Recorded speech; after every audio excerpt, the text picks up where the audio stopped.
I've said it once, I'll say it again. Scar was not the villain in The Lion King. He's framed as a corrupt dictator, but the real tyrant all along was his older brother Mufasa, and I can prove it. Hey everybody, I'm Tate. Isn't it funny how Scar didn't care that much about being king per se? He just wanted to be respected and appreciated for who he was. In the song Be Prepared, he mentions how an injustice will be squared. And then we have Simba over here singing about how he's brushing up on looking down. Great line for a song, not a great attitude for the future king. But at least Simba's character had a redemption arc at the end, right? Well, that's a topic for another day. Today, we're going to be looking at the corrupt leadership in the Pride Lands, specifically regarding Mufasa, and how the supposed antagonist in the first film, Scar, is the real benevolent king. In a way, to understand this perspective, it's important to highlight Scar's character and, more importantly, Mufasa's. In the Disney Junior show The Lion Guard, we see how Scar got his scar. I talked about this more in a previous video, which you can check out after you watch this one. Many people don't know this, but Scar is just a nickname given to him by Mufasa. It's not actually his real name. Taka is his birth name, and I'm sure we'll explore this more in the upcoming prequel Mufasa film, but Taka literally translates to garbage or waste in Swahili, and Mufasa translates to king. We know from an interview with the director of Mufasa that the film will be about an orphaned lion cub named Mufasa, and how he rose to royalty without an ounce of royal blood. In the official synopsis of the film, we're told that Mufasa was, quote, lost and alone until he meets a sympathetic lion named Taka, the heir to a royal bloodline, end of quote. Whoa, so Taka, aka Scar, is the real heir to the Pride Lands? Well, that's it? The end? Well, maybe not. I plan on doing a video on this on my Lion King channel, Tate the Lion, so subscribe if you want to see more Lion King theories. But from what we've seen in the trailers, Taka and Mufasa are the founders of the Pride Lands. So Taka was probably the heir to his pride, which probably got defeated by the White Lion. Man, those White Lions are sure a nuisance, aren't they, Disney? Anyway, this isn't the big thing I want to focus on here because you can count on the comments to fact check me after Mufasa comes out. Isn't that right, guys?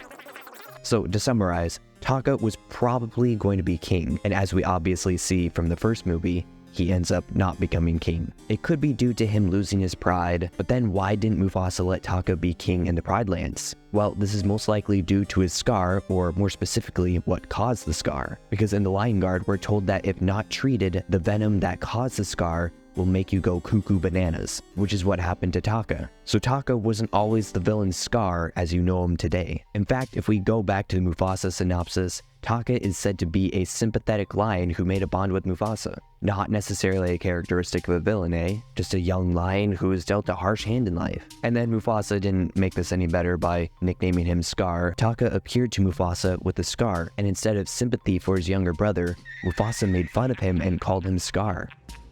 But Mufasa just nicknamed me Scar. Then I knew that he shouldn't be king. So it seems he was estranged from his whole family. His parents named him Trash, and Mufasa made fun of a scar he got and named him after it. Being pushed around his whole life, Taka only desired for equality for those easily pushed around, like the hyenas. Maybe that's where the pride in Pride Lands comes from. This of course challenges the conventional perception of Scar as the antagonist and raises questions about Mufasa's true nature and intentions behind his portrayal as a noble and benevolent king. But if Scar was such a good guy, why didn't he stand up to Mufasa? He just kind of let him push him around and become king.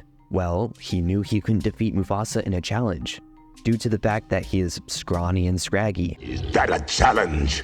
Temper. I wouldn't dream of challenging you. Well, as far as brains go, I got the lion's share, but when it comes to brute strength, I'm afraid I'm at the shallow end of the gene pool.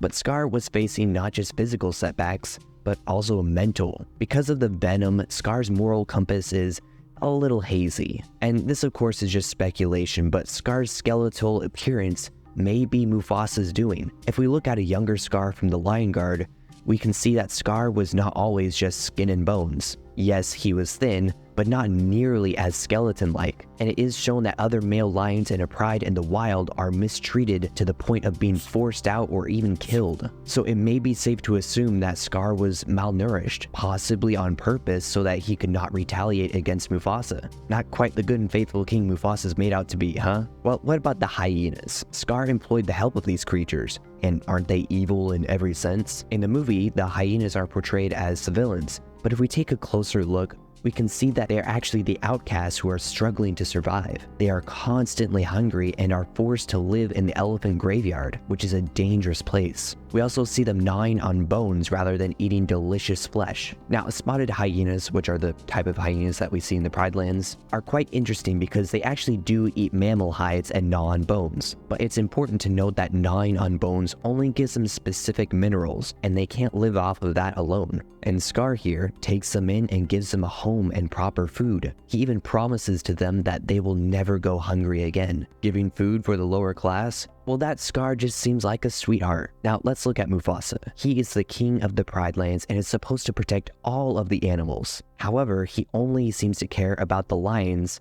and ignores about the needs of the other animals, especially the hyenas. The hyenas are not welcome in the Pride Lands, which shows that he is not interested in helping them whatsoever. Scar, on the other hand, is willing to work with the hyenas and sees them as equals. He even forms an alliance with them to help start a revolution in the Pride Lands. But his plans ultimately falls through because of Simba's interference. If Scar had succeeded, he would have created a more inclusive society where all animals, including hyenas, would have been treated more equally. And of course, there's the last point that things were looking pretty dire in the Pride Lands when Simba returned. But can you really blame the weather and a dry season on Scar?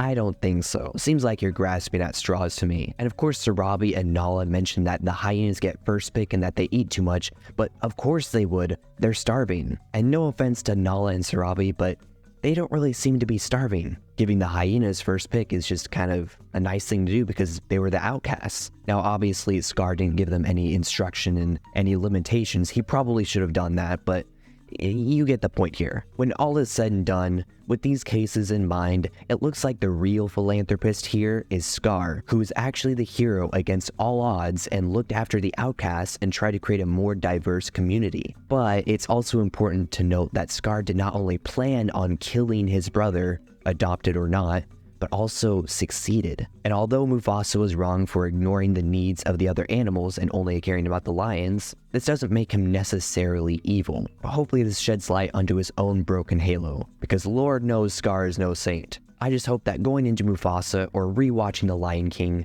you'll see things a bit differently now, which is kind of the whole point of this channel, so be sure to subscribe. But who is the true villain if Scar isn't? Well, I discussed that in the video that just popped up on screen. I'll see you there.